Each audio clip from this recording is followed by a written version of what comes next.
I finally found a way that I can store all my kids' keepsakes without it getting overwhelming. Let's get that started. It kills me to admit this, but I never took a single one of those cute monthly photos with the little sign for each month birthday of my infants. I think in theory they sound really cute and amazing, but my execution is so poor. I just simply couldn't keep up. I could go on and on about the mom guilt that I felt doing this quote unquote failure, because on social media it looks like everyone and their literal moms are doing it. If you're in the same boat, let me assure you, this mom, she's not doing it. I had to pray about it and release it to the Lord. I simply could not keep up with those photos. I am, however, a great collector of scraps. Maybe you are too. Some of these scraps have great value, like a birth certificate and a social security card, for example. Some may have not ever been missed if they were thrown away, but they made it into my handy dandy memory box, which is also known as a pile of unorganized stuff that I continue to throw into a bin and hide away. I'm certain I saw this idea somewhere on the internet, but after literally 2 years of putting it off, I finally did it, and I am so mad I didn't do it sooner. For under $50, I organized 2 kids' keepsakes with a system that's actually maintainable. And here's my whole setup. I have 1 small plastic file box per child, 1 set of hanging file folders per child, and labels. I use printable sticker labels. That's it. No fancy scrapbook, no giant storage tote that turns into a black hole, just 1 single bin. If you're anything like me and you really like the specifics, I will comment with the actual things that I bought just so that you don't have to go searching for your own.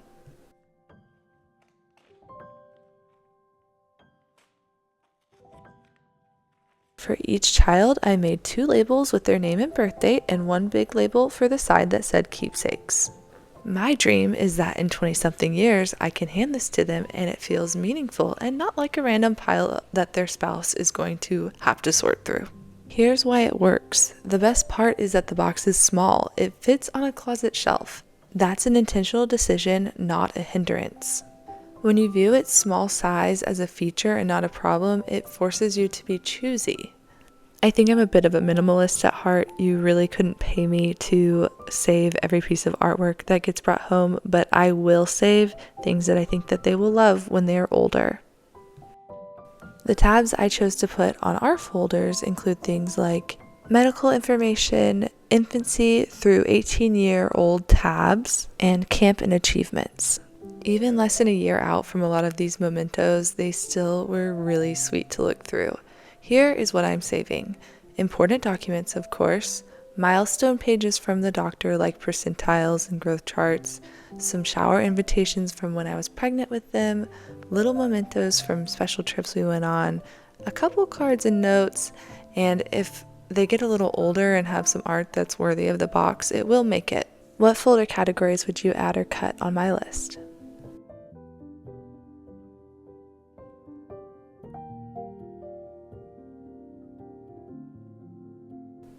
These notes are especially fun to look back on because these are the notes that I wrote to our midwife and her team when we were expecting their arrival at our house for our home birth. The other 2 lists were both extensive nesting to-do lists that were completely reasonable. For my son, there are hospital bracelets and discharge papers in his infancy section. For my daughter, there is not because she was born at home with no hospital bracelets and also no birth trauma. I'm only joking. Instead, she has paperwork documenting her home birth, and I'm only hoping she won't mind the lack of a tiny hospital bracelet that would have literally labeled her girl, Carrington. That still makes me laugh.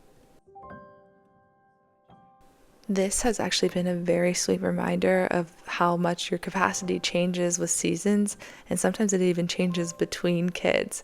I wasn't capable of making these boxes until I had 2 children, but somehow I had time back then to journal and document all the kinds of things about my first pregnancy in those early months. Different seasons, different bandwidth. Same me. Here's one thing that's not going in these boxes: a bunch of printed photos. To be clear, I have printed hundreds of photos because I have this slightly irrational fear that my cloud photos will one day vanish. But this project made me realize that a huge pile of loose prints isn't actually helpful for me or future them.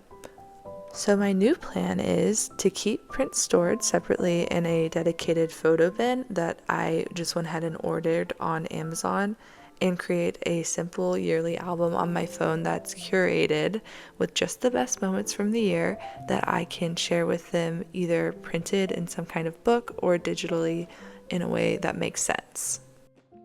If you were getting this box, would you want it to include photos? I can kind of see the allure of having the photos in there just as a cute little memory each time you open it, but I just felt like it added a lot of clutter and made it a little bit unattainable. Tiny airplane wings are my kryptonite. I can see my future children being like, well, why did you keep these? I don't know what I'm supposed to do with this. But they're just so cute, and honestly, they're so small that it feels harmless. Outside of this keepsake box, I will be saving some special clothes and other little items, and I will have a box for that, but that feels somehow different. Another thing that lives in these boxes is their memory books. It has prompts for pregnancy, birth, and then little questions throughout the years up to age 18. My routine and plan is to update it around their birthday each year, add a few pictures, jot down memories, and answer a few pages. My biggest tip is to keep a running note on your phone of the funny, sweet, and random things that your kids are saying and doing. I was so shocked at how much I'd forgotten by my son's first birthday when I opened his memory book. I got to play detective for a couple days, piecing things together with timestamp photos when he walked, crawled, first foods, first words. So now each child has their own note in my notes app, and once a year I copy the best parts into their book.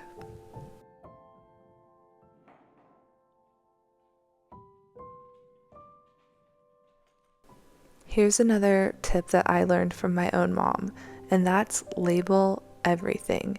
It becomes so easy to just think, oh, I'll remember what that was from, or my child won't really need to know the exact date. In reality, those little pieces of information are so valuable, so putting the date on everything and writing what the occasion was, or why you were there, or what you were doing is so valuable. For these little labels, I just try to add enough detail that future us is not confused. So instead of just writing 2025, I'll write 2025, first trip to Malibu to visit friends before their big wedding. You loved playing on the beach, which happened to be the one where your dad and I had our first date. And yes, that's our real story, but we'll save that full one for another time. When you add those tiny details, it becomes more than just a piece of paper or a scrap of a ticket and becomes a full memory. So if you too have a mystery bin of keepsakes lying around somewhere, this is your sign. One small file box per child, a handful of hanging folders, labels. Done. This took me way less time than I expected, and it cost less than I expected, which felt like such a weight off my brain. It hurt to start, but it helped to finish. And future me and future them is going to be really glad that I finally did it. If you like motherhood content and simple home fixes like this one, I post more of them here, so hit subscribe and I'll see you at the next one. Thanks for watching.